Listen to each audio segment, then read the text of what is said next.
of people, what kind of products and niches these kind of people would be interested in. So because these people, especially now, they spend a lot of time at home, gardening would be an amazing niche for these people.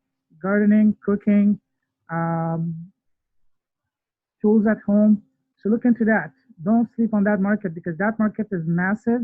80 million people with a lot of money to spend and not a lot of products that cater and target these people. So I would highly recommend you guys to look into that niche because it's an amazing market, a lot of money to spend, and Mm, they will be big buyers for years to mm, come.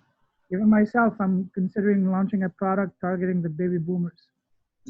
yeah. So Like, something that older folks yeah, our parents, generation will be buying because, um, some of they're kind of the late adopters and the phone buying, but like even my grandma now is on Instagram, and a lot of grandma ages and late adopter parent ages are getting hip with the Amazon. So okay, cool. So yeah, Mhm. thinking about the older generations, thinking about that, and obviously ideally it's a niche within a niche.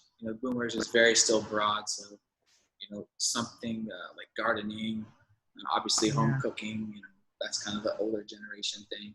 knitting, these kind of things. Yeah. Um, let's see. Someone was asking me about puzzles, um, and I was like, this was actually right before Corona. It's actually one of my dad's friends. She reached out. She says, I want to get on Amazon. I'm thinking about puzzles. And then just a couple months before Corona, and then Corona hit, and she was like, "Oh my God, I'm so mad I didn't get in. I didn't pull the trigger on that because puzzles exploded during the lockdown." Mhm. But that thing jumped into minds, and I told her the obvious spiel: is yes, puzzles is going to be really competitive unless you can find a niche within a niche within a niche. Do that keyword research, find that niche within the niche within the niche, and then obviously you're going to have to come out with something unique. You're going to have to come out with something unique because if it's just the same as 12 other puzzles right there on that keyword page one, then that's not going to be ideal. Maybe you'll make a little bit of money, but how you really crush it is you have some unique functional feature that stands you apart. And as you guys will see inside the course, that's the whole theme of my success. That's the whole theme of the course. My method is differentiation Yeah. and targeting that niche within a niche. So the niche would be puzzles, and then the niche within a niche would be like puzzles in the shape of a flower, like flower puzzles, or like weird shaped puzzles. Not just the typical square or circle ones, um, or puzzles for, you literally just type in puzzles for to the Jungle Scout keyword tool, and it'll be puzzles for blind people. Like, I don't know, like I just thought of that, like puzzles for obviously That's an puzzles for amazing kids, niche. but that's still too broad. Or some weird niche, smaller puzzle niche. You guys get what I'm saying. And then focus on that smaller niche and try to come out with something unique. I have a quick question. So we talk about product differentiation a lot, and I think that it makes sense for a lot of niches. But I'm wondering if you find, and the reason I'm asking this is because I have a friend that owns the like number one and two spot in Google for a certain best of term that he was saying he would plug me number one on his affiliate site for, that he's sending probably like 200 sales to Perfect. the number one product now. Perfect. But I'm wondering, like, so it's this old niche that, I mean, it's, you're not going to differentiate the product at all, like in any way. But I'm wondering, like, is just better branding enough versus actually differentiating the product? Like, Yeah. because at this rate, like, I think the way I'm thinking of it is like the sales velocity that he would send to me, and like with just some initial reviews, even like get 15 reviews from different ways and then have him plug me number one. Um, like, is just having better branding enough in this way, or does it really need to be a different product in this specific case? Like, I'm sure this isn't going to be like for everybody, but I have this like weird opportunity that came up after I bought your course. Like, my buddy just hit me up. So is sales volume like really the thing that's going to make you rank with like some good branding, or is it, I feel like right now, like the product differentiating is maybe a lesser like priority than like the amount of sales that could come in the beginning and getting that sales velocity up. Yeah, good question. So usually I say in the course, I say branding is usually not enough. It's got to be, that's why I'm starting to say, I say physical feature in the course. Now I'm starting to say functional feature. Because like, for example, a color of something is not a functional feature. That's physical, but it's not functional. It doesn't add value, just the color of it. So it's got to be a unique functional feature that stands out. Usually I say branding is not enough on Amazon. But let's take a step back. With anything in business, there's no set rules. Nothing is in stone. There's always exceptions. And it sounds like you have a great exception. So if you're talking about affiliate to Amazon, right? Yeah. He basically, like, because affiliate sales got cut. So he's saying, like, if we want to partner on this, like, I would just give him, like, he just invoiced me basically, like, a little bit. And you give him a higher than what Amazon is giving him. Yeah, exactly. That'd be the deal. So that's a unique opportunity. My first jerk reaction is you should do that because that's a unique opportunity. You should go with that niche, but launch that product because like that's money right there. But maybe also do another product.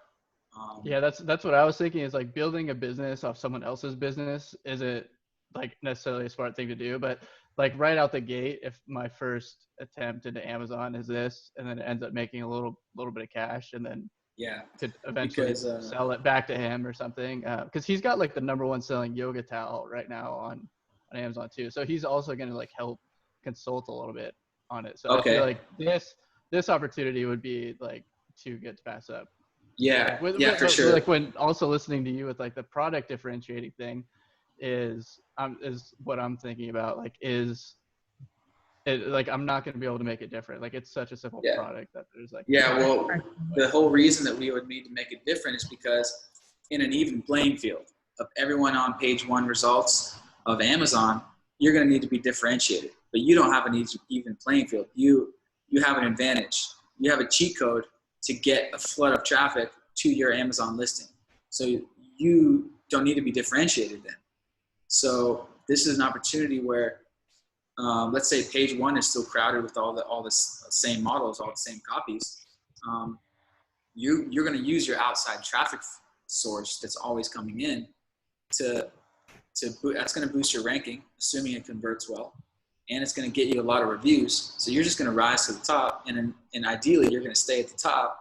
And then you're also going to get lots of sales from organic Amazon searches coming in, because your ranking is boosted from this outside traffic, and you're getting lots of reviews from extra sales from this outside traffic.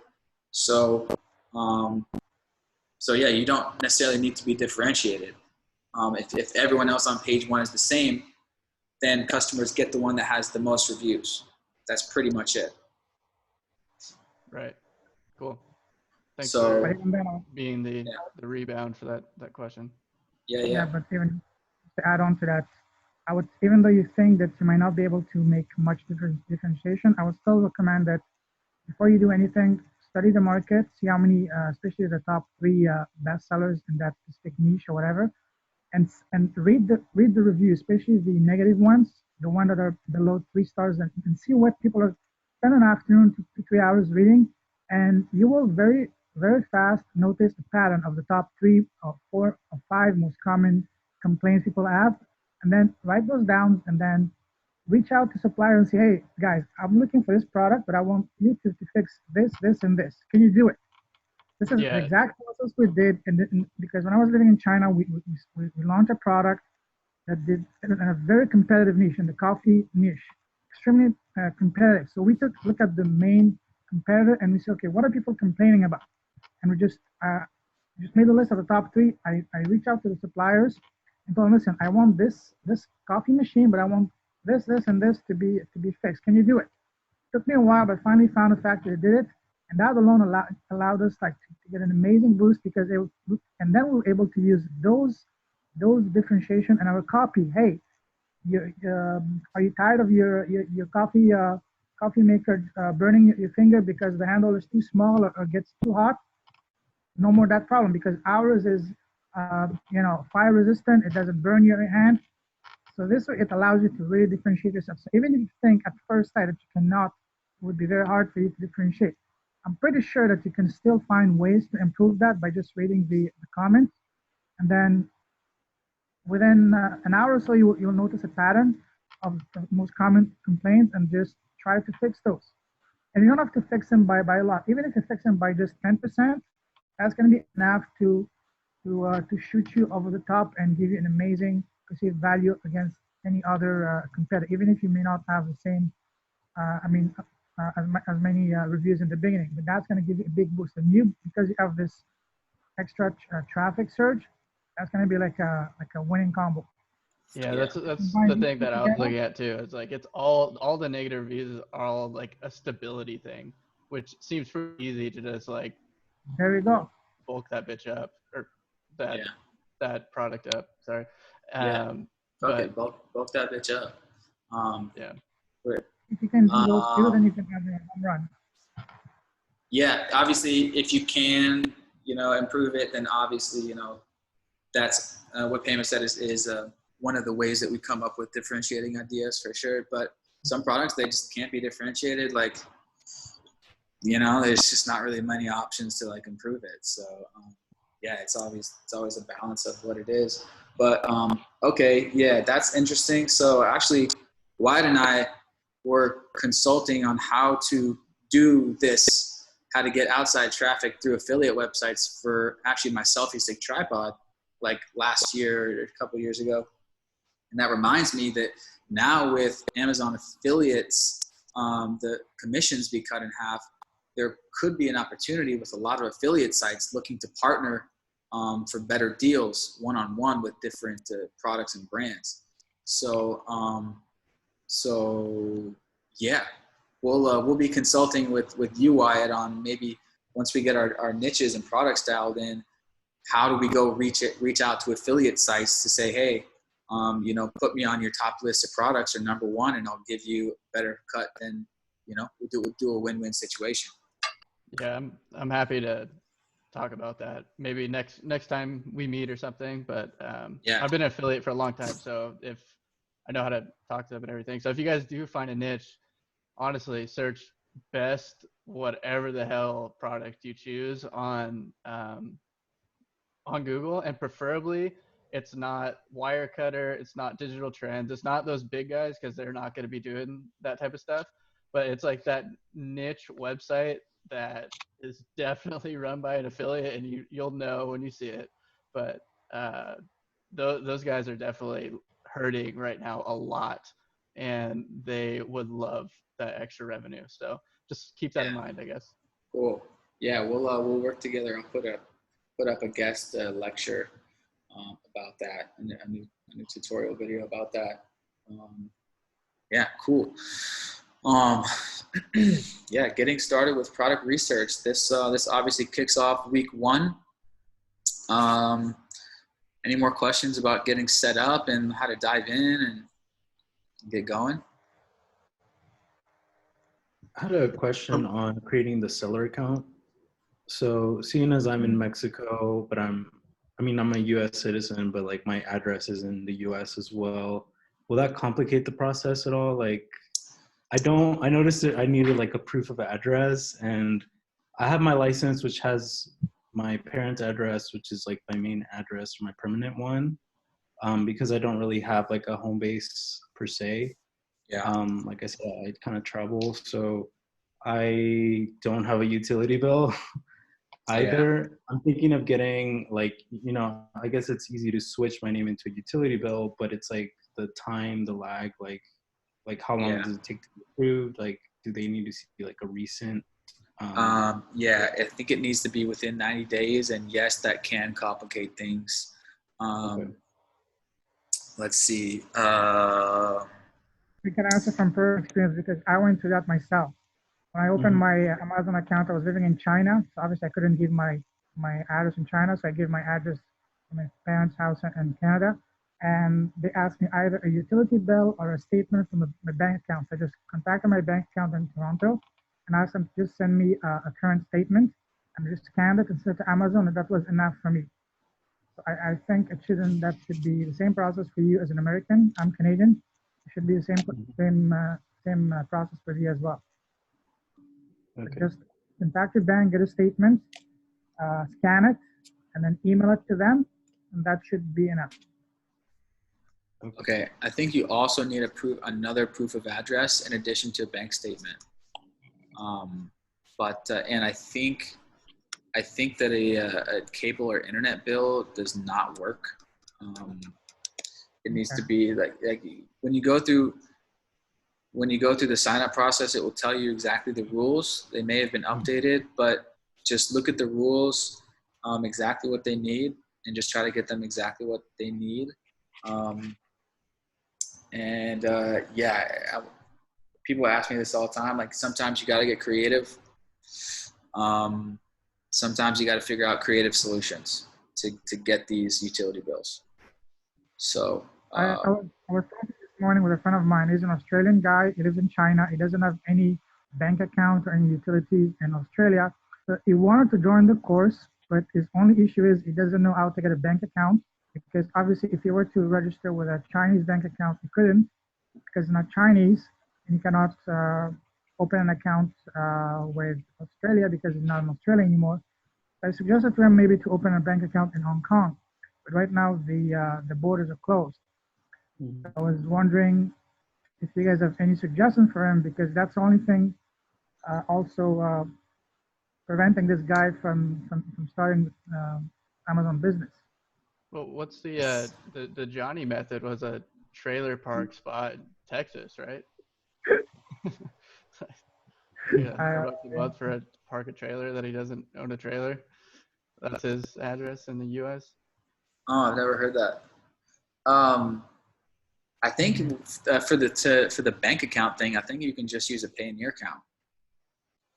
Yeah, I remember even during the webinar, there was a woman who was from Russia, and she had the same issue. That was the only thing stopping her from starting the business and signing up for the course. Is being in Russia and getting payments, even with Pioneer, can be a challenge for people from these countries. So that's an issue that some people might face. And even I have a couple of friends of mine that are living in China, but they're from South Africa. And they have the same issue. It was a lot of trouble for them to get registered just because of a bank account issue. Amazon. So you can't sign up just with the Payoneer account? Payoneer doesn't work with every country. And apparently South Africa, Russia, and a couple of other places are among those that do not work. Or if they work, it's pretty tight. They ask a lot of documentation. So that's stopping a lot of people. Yeah. A lot of people ask me about how to get their account unsuspended because they were suspended like years ago, or how to create a new account. I obviously haven't done this in years, so I'm not 100% familiar with the new process, if things have changed or not. But I just recommend just starting to sign up and see what it asks for you and get creative on solutions, and ask questions if you get stuck, and obviously ask Google. I'm sure there's other people who have had this same problems.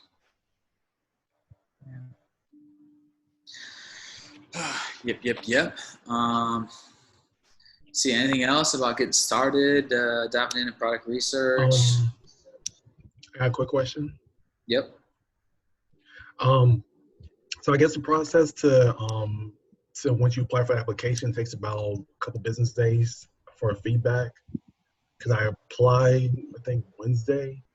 I still haven't heard back from Amazon yet. So is it going to be a while until I hear from them, or? Probably, yeah. I'm not sure how long it takes. And I know that the physical side of Amazon is backed up right now. that could also mean the same thing for the admin side. I'm not sure. Maybe it couldn't hurt to send a follow-up email asking what the update is. But yeah, I can't say that I know what's going on right now. Okay. Did they ask you for any documentation? Not yet. Still waiting for that feedback Okay. on that. Huh. Yeah, just follow up with them, shoot them an email, say, hey guys, any updates on that? And just wait and see. But if you're signing up from the US with a US account and all that, should be a breeze. Okay. Yeah. Mm-hmm. All right. Sounds Not an good. issue if you're signing from those exotic countries.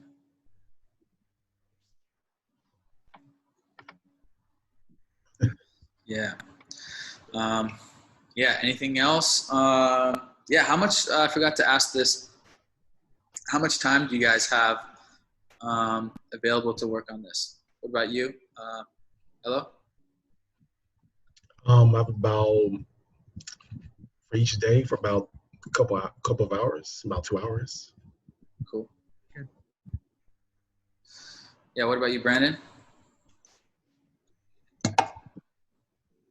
Yeah, I've got clients, but still, I think I can know when to take on more and when to ease back. So I've got a lot of time. Okay. Plenty of time.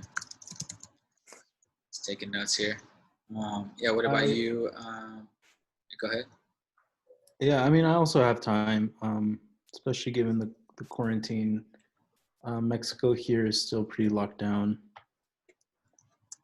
So yeah.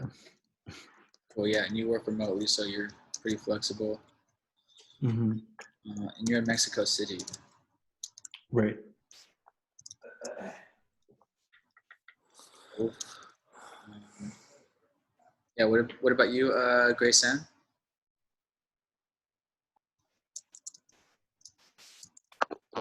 So right now I have a lot of time, so because I'm home and I only see emergency patients like on Wednesday, Thursday, and Friday. So, but once work starts again, I'll have at least 3 hours after like once I get home to work on it, and the weekend, yeah. 3 hours weekdays and plus weekends. Okay, cool. Sounds good. Yeah. What about you, Wyatt? Are you pretty flexible? Yeah, I think like 2 to 4 hours. I'm full time in the day, but I'm remote. But I think with the product prospecting, I think I'm pretty close to done my situation. So maybe it's moving on to the next step with that.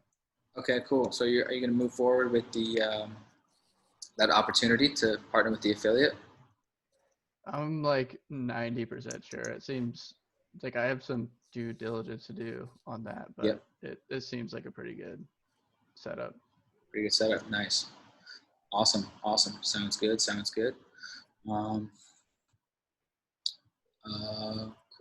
Cool. Just taking little notes here. I Do may you guys come have out. do you guys have any ideas or preferences as far as what niche you would like to get into? No, I haven't. No, not yet. Okay. Oh yeah, I also forgot to mention this part. I mentioned it in the course, but when getting started, I always recommend the best niches to start looking into or shit that you would be interested in.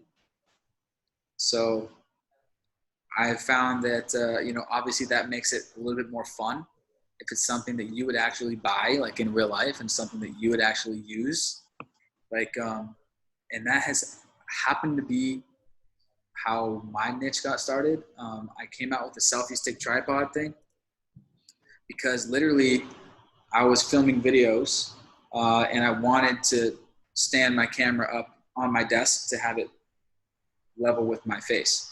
And this is before selfie stick tripods got wildly popular. So I was looking at Alibaba for this type of thing because I wanted it myself. And then same thing with this. This is actually an idea that my mom made. And then we made some alterations that I would actually make to use it myself. The finger ring attached to the phone stick-on wallet. So that's kind of been my niche journey, is when I come up with ideas, it's usually something that I just have an idea, like I wish this had this, like, so something geared towards something that I would use. So yeah, I always say that from the beginning, whatever you're interested in, whatever is exciting to you, start looking there, because, you know, this is going to be your life. You know, this is going to be your project for the next, you know, X number of years. So ideally it's something that's fun and exciting, that you would actually use yourself, that, you know, excited talking about and working on. But obviously that's not always going to be the case. You know, money is number one. So I'll put that out there. Is there a certain number that you think we have to make in order for us to be having success within that first year or first few months doing FBA? Or is it just if you just make a profit in general? Oh yeah. Yeah, I was just writing about this in the ebook, like, you know, how much is successful. Well, the big picture is like, if you make a profit, you know, on any business in the first year, like, it's successful. I think like 9 out of 10 startups don't turn a profit, like, ever, or something like that. But yeah, I say, like, if your product is in the green, like gross positive, you know, $500 a month, like, that's $500 a month, like, in your pocket. Like, I would keep that going. Like, I'll take that for sure. Obviously, so that's like, yeah, $20 a day profit, $600 a month. I would take that for sure. So yeah, I would say anything less than $500 a month is, you either should come out with a version 2.0 and make it better, if possible. I would say that's at the very, very bottom, but like, yeah, it depends on the situation, but yeah, any $500 a month is, yeah, I consider that successful. It really depends on the product. If you do your research carefully, if you study the market and do your differentiation, all that, you'll really give yourself a big, because in business you make the money when you buy, not when you sell. In this case, you make the money when you select your product. So product selection is so crucial. If you do the steps correctly and follow everything we tell you, the chances of selecting a product that is successful is much more higher. That's why it's so important for you guys to really follow the letter, everything we tell you in the course.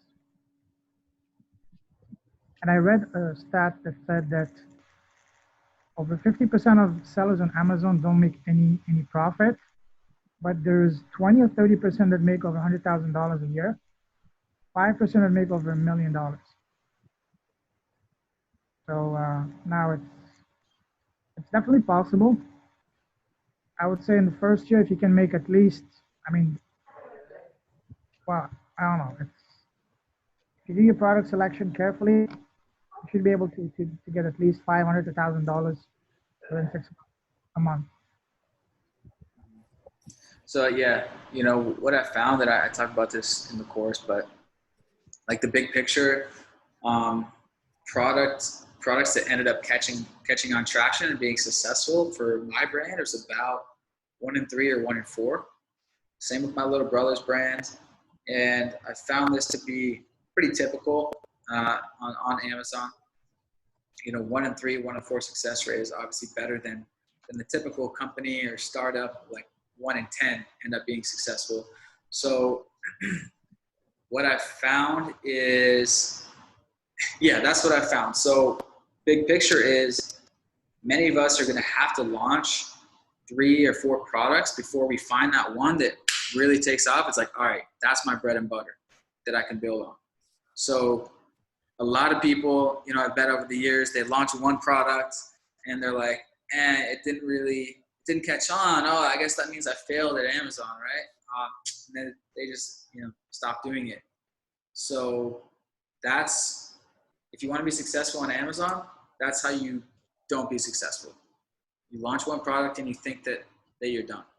You're going to have to learn from that product, and either choose another niche or another niche within that existing niche and launch another one. So that's the reality that we're coming into this game facing. You know, think of it like a playoff series. You lose game one, doesn't mean you've lost the whole battle.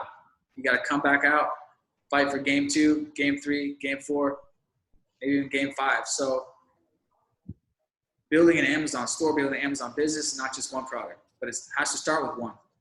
So let's think, you know, big picture. It's we're going to have like, you know, we're going to be launching, let's just say 5 products, you know, over this next X number of years, depends on your cash flow situation and whatnot. But like, what's my store going to be? Launch all those. And then let's say it's like 3, 4, 5 products. Let's hope 1 or 2 of those catches on that provides the bulk of my business. So that's usually how it works.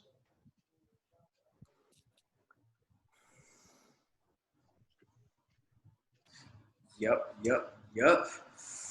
Even if the first product doesn't work, don't despair. That's an invaluable lesson for you. You should learn a lot from that. So yeah. So Yeah. even if it doesn't work the first time around, it's okay. Just look at it from a positive perspective. That's going to teach you 10 times more than if your first product were to be successful. Because you will know, in business, it's important to know what to do, but what's even more important is to know what not to do. And that's the thing that you can only learn from so-called mistakes or setbacks. They're just a temporary setbacks. So the first part doesn't work. So you take a step back, say, okay, what's not working? Why is not working? You analyze that. And then on the next go around, knowing the lesson you learned, you do it differently, you adapt that, and this way you will be much more likely to succeed. So just like college, you know, in college, you know, you learn so much, but in contrast, this time around with this challenge, you're actually going to have something to show for it. You will build an asset as opposed to just handing out a paper for the teacher. Yeah, and I always try to remind people like this is, you can look at this as, you know, a 3 to 6 month, you know, business semester, business class, business project, where let's say you invest like a few grand, you know, into your Amazon product that you launch, but well, after 6 months it broke even, you know, didn't make money, but it, you know, it sold, but broke even overall. One way to look at it is you just got a 6-month business class, business education for free. You broke even. Boom. You didn't have to pay for that school. And you learned more, most likely, than all of those students who paid for business school. They just paid thousands just to learn it. You just learned all that for free, and you learned more. And then now you've gotten all that market research, all that experience. You just created a company, a brand. Now you can pivot off that. Boom. Every entrepreneur needs to get their failures out of the way. Got one failure out of the way. Now you got to go get the next one out of the way. Next one. As they say, you know, every entrepreneur knows you got to have some failed projects before you find that one that's your real hit project. It's every entrepreneur. Bill Gates, he had some company before Microsoft that didn't make money. Every entrepreneur. So launching these products is like, boom, okay. Getting these little projects out of the way. If you get lucky, boom, it'll take off and your first project will hit and make you a bunch of money. But I've found that's usually not the case with Amazon and with any entrepreneur startup. Your first project is, you got to get lucky for that to be the one that becomes the long-term moneymaker. It's like getting like an MBA course on Overdrive. You get to learn 10 times more, 10 times faster.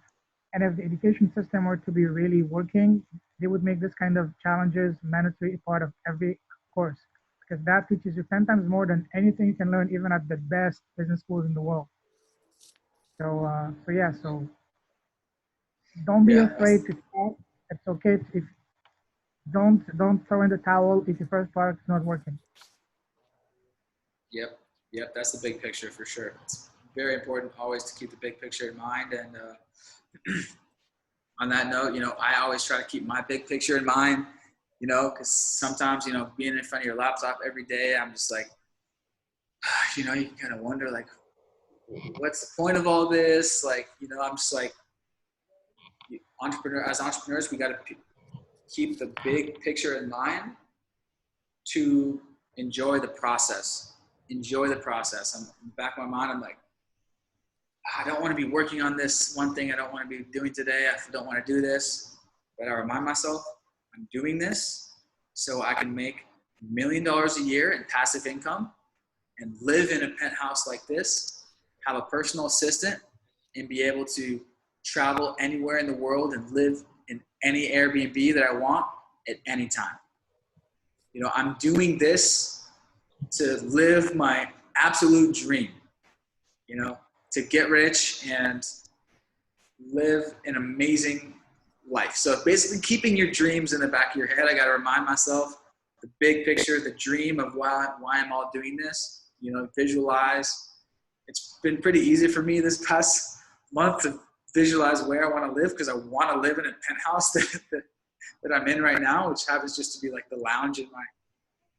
So, you know, try to remind yourself, and this is talking to myself as well, try to remind yourself, you know, the end goal of this. That's why we're doing these nitty gritty, you know, research projects. It's for the big picture goal. Just living living what you're preaching, just living that life, you know, because Yep. doing what everybody aspires to, traveling, living in beautiful places, not having a boss, waking up when you want to. And that's priceless. Especially you notice that when you see, especially in times like this, when you see people being forced to be at home, wondering how they're going to make the next mortgage payment or rent payment and stuff like that. It's a very tough situation to be in. And once you have an Amazon business, then that will, once you select a good product, that will become a non-issue for you. Yeah, it's like building a hotel. You know, you start, it's just an open land, and then you gotta lay the foundation, and then, you know, for years it's like we're doing it ourselves. You know, as solo entrepreneurs, you got to do everything ourselves. Building the hotel, yes, we're gonna get cuts, we're gonna get bruises. It's gonna be sweaty and hot outside. It's gonna be, things are gonna fall apart. It's not gonna go as planned. But just like keeping it back in your mind, I'm building this because it's gonna be one day. You know, we're not going to get rich on Amazon overnight. It's like, let's think 3 to 5 years down the line when we're raking it in. But in a few years, this is going to be a big, beautiful hotel that's going to be giving me passive income every other week, paychecks from Amazon. So keeping that big picture in mind. It's building a physical asset. And then, of course, in the future, you can sell your Amazon store. Brandon and I, and I'm sure Payman has known people who have sold their Amazon stores for 6-7 figure payouts. Well, the brand that we started while living in China, after 2 years, it was sold last summer. So we told the team that was working with the small little coffee brand that we started while living in China. After a year and a half, it was purchased by an investment firm for 6 figures. Yep, so, yeah, not bad. Yeah. All right, cool. We're hitting about an hour here. Any last questions about getting started? This week, everyone will obviously be working as much as they can on product research, and then this time next week we'll congregate again and answer more questions about product research and moving forward. And obviously, we'll be in the group chat. So any day that you have questions, just pop them in the group chat. And whoever sees it first, myself or Payman will answer. And if anyone else has an answer too, feel free to shoot. If you have experience, feel free to chime in on any question. You know, it's a group mastermind. So yeah, move forward in the chat. But yeah, excited. Let's kick this thing off. Thank you, Riley. Right, awesome. I'm excited. Awesome. Excited, guys. Yeah, we'll be in touch in the group chats. So it's like there's a group chat and there's a Facebook group. I'm not exactly sure how we'll use each thing, but I think the group chat it's better for like immediate answers. And then I'll mastermind with Payman on how we want to use the Facebook group. But I think for now, it's just makes more sense to post questions in the group chat. Maybe in the Facebook page. so it doesn't get drowned out in the messages. We'll figure it out. Yeah, because I know in some mastermind groups, like it depends how many people are in the group chat. It can get flooded with too many notifications per day. But with right now, it's still it's only about 10 of us. So I'm gonna say, as of now, post your questions in the group chat, and we'll just keep it at that for now for this week. We'll see how it goes. Sounds good. Awesome. Well, yeah. Thanks for being here, guys. And yeah, let's do this shit. See you guys in the group chat, and talk next week. Okay, guys. Peace. Be safe. Cheers. Sure.